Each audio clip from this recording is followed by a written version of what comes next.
Remember Hugo, the TV troll? Yeah, I didn't remember him either. Not until I found my old copy of Quest for the Sunstones, a 3D platformer for the PlayStation and PC. Developed and published by Interactive Television Entertainment Media in March of 2000, the game stars Hugo, the cartoon troll who once brought smiles to children all over the world.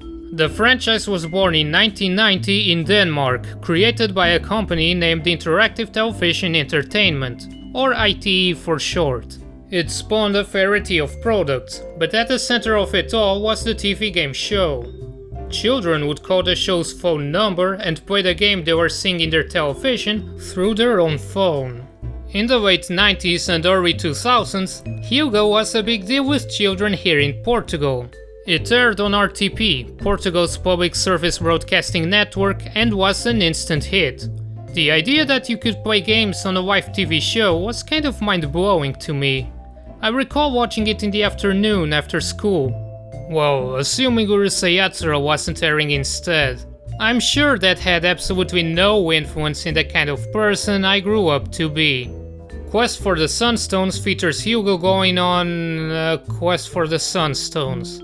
A group of animal things called the Kikurians were casually having a party, but the evil witch wouldn't have any of that and closes off the top of a conveniently close volcano, prompting it to erupt if nothing is done to stop it. Cue our hero, Hugo, who decides to help the Kikurians gather the Sunstones so that they can summon some sort of ancient laser cannon to blow up the rock blocking the volcano's top. The game starts in a straightforward jungle that serves as a good introduction to the gameplay. Controlling Hugo is a simple task. Move around with either the arrow keys or your controller's analog stick and press buttons to attack with your whip, jump, crawl and hide or show the interface. The controls are simple and responsive, so navigating the levels shouldn't prove difficult. At least in theory. Once you reach the second level, things fall apart very quickly as you realize that the game has some severe problems. The first is the camera angle, which is less than optimal in many levels. It's hard to make out exactly where you are in midair, making it harder than necessary to jump between platforms. You can try to guide yourself by the shadow, but it's so faint that you can barely see it, if you can even see it at all. Then there's the hit detection. Oh god, the hit detection. If you are anywhere in the general vicinity of an enemy, you will get smacked around like a wet tissue. Trying to fight enemies is a waste of time since the hit detection is all kinds of bananas, but not in your favor of course. Combine the questionable camera with the awful hit detection and you have a recipe for frustrating disaster. The levels themselves also drag on a bit despite being short overall, because there are so many reused sections within each level. The worst example of this is in a water cave tunnel level with lots of, well, water. There are also tentacles, and I don't know about you, but I've seen enough to know where this is going. Just look at this crap. How did that even hit me?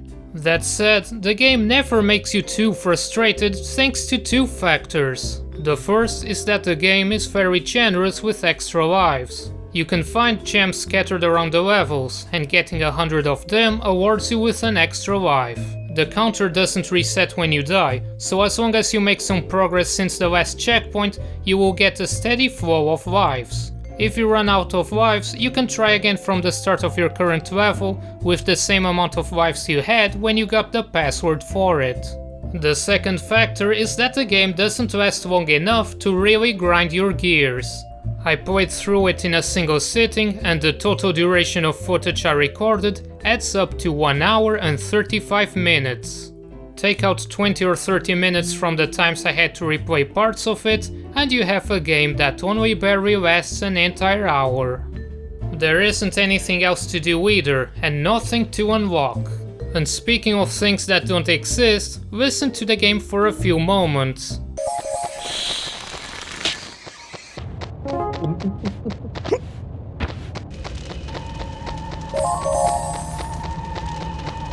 Did you hear the music? If so, you might want to go see a psychiatrist because you're hearing things that aren't there. So yeah, Quest for the Sunstones isn't very good and you should probably stay away from it, but I don't totally regret playing through it because I don't remember ever completing it when I was a little brat. So that's some unfinished business that just got finished. Meanwhile, Hugo seems to be sort of still alive in mobile games. It's weird to me because after the early 2000s I never heard anything about the franchise again. Apparently, ITE, who created Hugo, was sold to a company called Olicom in 2002, and then sold again in 2006 to the NDS Group. The rights were then sold to however you pronounce this, and now Hugo is in some radical skating game with Cristiano Ronaldo, the famous footballer. I had absolutely no idea of any of this. And I'll probably forget all of it by next week.